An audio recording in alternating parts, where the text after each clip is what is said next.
그 다음 넘어가서 그림 9-37은 물건을 들 때 근육이 어떻게 작용하는지를 설명하는 건데, 그림 10-38을 보면 이건 이제 복잡한 얘기니까 최대한 간소하게 얘기를 할게요.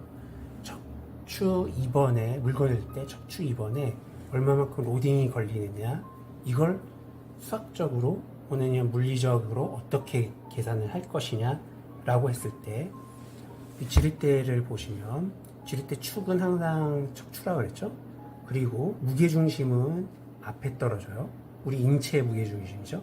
그러면 인체의 무게 곱하기 이 축에서부터의 거리, 모멘트암, 지렛발을 곱하고, 그 다음에 우리 물건을 들었을 때 수직하강력 위치랑 그 다음에 축에서의 거리, 이걸 곱한 거랑 두 개를 더한 총체적인 합의 무게를 우리 기립근에서 뒤에서 받쳐줘야 되죠. 그래서 기립근의 힘이랑 이 축에서의 거리 값이 양쪽이 비슷해야 됩니다.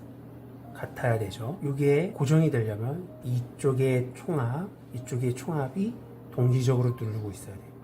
그래서 여기 더하기 여기 합이 요추 2번에 작용하는 힘이다. 요걸 얘기하고 있는 거예요. 근데 이런 식으로 구하는구나 라고 알면 될 것 같습니다. 자, 그래서 이 책에서는 말하는데, 우리가 들어올 때 이 요추의 압박을 어떻게 줄일 수 있을 것이냐 라고 했을 때 두 가지를 제시하는데, 뭐냐면 물건을 들 때 이 지렛발을 최대한 짧게 하라. 그 다음에 두 번째로는 물건을 들 때 천천히 들어라. 이 결론적으로 말하면 두 가지를 제시하고 있어요. 그 다음에 그림 10-4, 아까 들었던 거를 뒤쪽으로 보여주는 거죠. 그러면서 요추에 이런 힘들이 작용이 된다. 아까 전에 우리가 얘기했을 때 이 축이라면 이 무게가 크게 두 개가 들어오고, 우리가 뒷근육에서 잡는다 그랬죠. 이 뒷근육이 우리가 아까 예시에서는 그냥 기립근만 얘기했는데, 기립근만 있는 게 아니에요.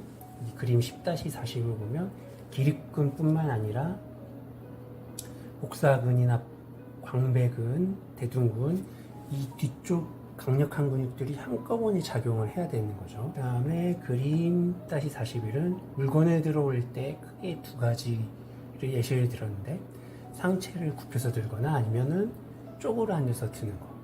결론적으로 말하면 쪼그려 앉아서 드는 게 훨씬 낫다. 이렇게 보시면 될 것 같아요.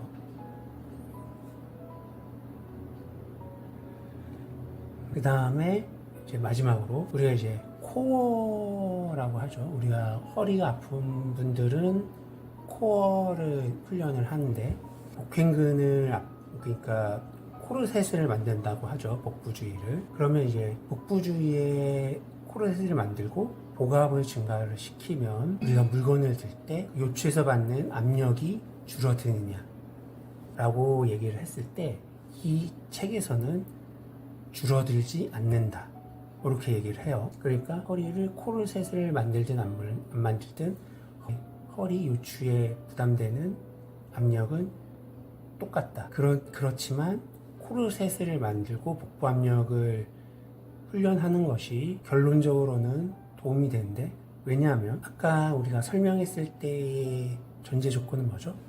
척추가 흔들리지 않게 딱 안정적으로 있을 때를 얘기해서 압력을 계산한 거죠. 그렇지만 우리가 허리가 아프신 분들은 정확하게 이게 안정적으로 허리를 유지할 수 없이 무너지게 돼 있습니다.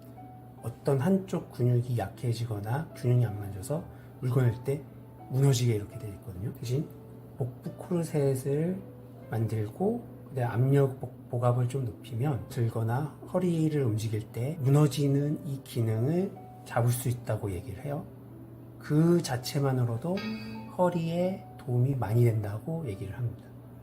그러니까 우리가 허리가 아프면 복부를 해야 하는 이유는 허리의 압력을 줄여주는 게 아니라 말 그대로 허리를 움직일 때 무너지는 것을 잡을 수 있다. 이런 이유 때문에 우리가 트레이닝을 하는 거죠. 오늘은 여기까지 하겠습니다.